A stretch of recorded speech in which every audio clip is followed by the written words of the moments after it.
Good afternoon, everyone. And hey, Marianne, we just got off the phone. I told her I'd say hi. Today we're talking about how invincible you are. Do you really think that as an inventor, you've got your own superhero costume? I don't care if you are Superman, Batman, or the Hulk. Basically that's for, the 3-year-olds, the 5-year-olds, whatever, that, think that you can jump off that sofa and not get hurt. Good for you. Hope that works for you. But when it comes to inventing, and that's where we're trying to get to, as Inventor Lady, I help you not jump off the sofa and get hurt, or the top of a tall building, or think that you can, run as fast as a car. So what we look for is, how do we protect you? How do you, have the plan B and the plan C? No one's invincible. I mean, if anything, this virus has taught us that, while we're all sheltering at home and practicing social distancing, nobody wants to get caught. An inventor doesn't want to be taken advantage of. So what do I see? Where are the mistakes? Well, the first one I often see is when the inventor tells me, it's like, I've done the search myself, and I found everything there is to find, and there's nothing out there like it. That is like a super red flag for me. It's just waving in the wind at me. And mainly because inventors don't think to look internationally. If it's been done anywhere in the world, you will not be granted a US patent. You assume that because, all right, you didn't find it at the USPTO, it's not out there, but there's a 2.5-year blind spot. So we need to go and look at different sites and trade shows. A good search is mind-numbing. It's hard, and you've got to spend hours looking for it. And the other thing is that a good patent is not industry specific. So you've got to be able to understand how you take the technology that is in yours and apply it to a different industry. All right. So that's the number one issue that I see. And the next one is when I get an inventor says, I did it myself. I filed my own patent. I wrote my own provisional patent application. I just, I read a book and I did it myself. Well, I don't know anybody that's going to license something that doesn't have a registered patent attorney's name on it. And for that guy out there who wrote the book that said, oh, just file your own provisional and then find a company that's interested and let them file the patent. He made his money on you by writing the darn book, and you paid for it. Burn it. Burn it. All right. There is nothing worse than that information. Ask yourself this question. Does it make sense that you give someone control, all right, of your intellectual property? Your intellectual property is your most valuable asset. It's the only thing that gives you the right to negotiate. Because you know what? Without that, you can't tell them they can't copy you. All right. Without that, you've got nothing to sell, because they can copy you legally and you're toast.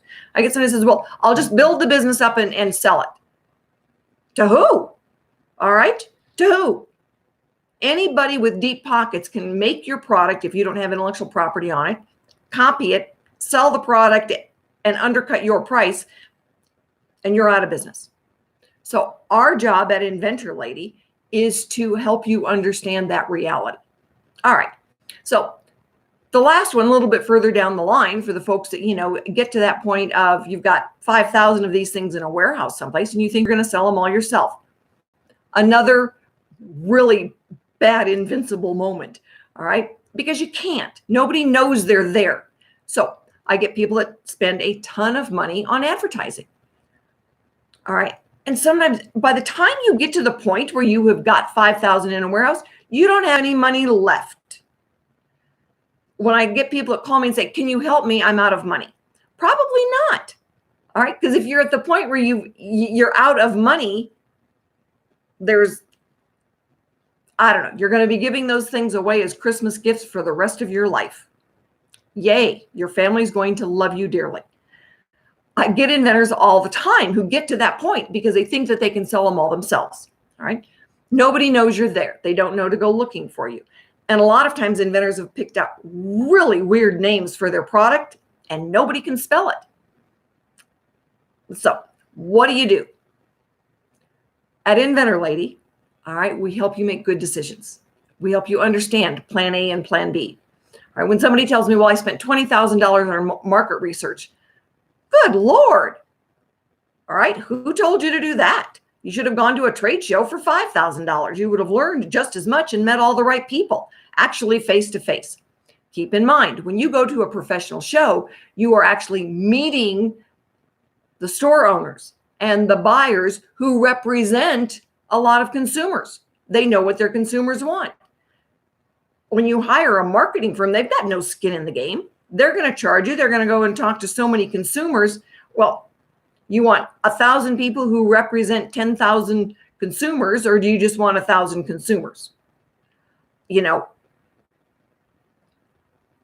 These should be pretty straightforward questions.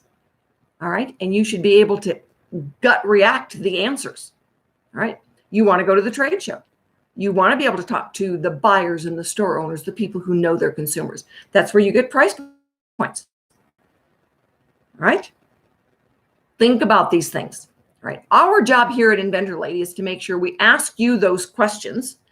All right. That we look at, how can we make this? Is there crossover into other industries? Sometimes inventors don't even think about that. So when I am out there asking you, are you invincible, with a smile on my face? All right, it's a question you need to ask yourself. Are you invincible? Most inventors are not. You may be an expert in one area, but most inventors are not experts in running a business, manufacturing, and selling. All right, that's a tough one.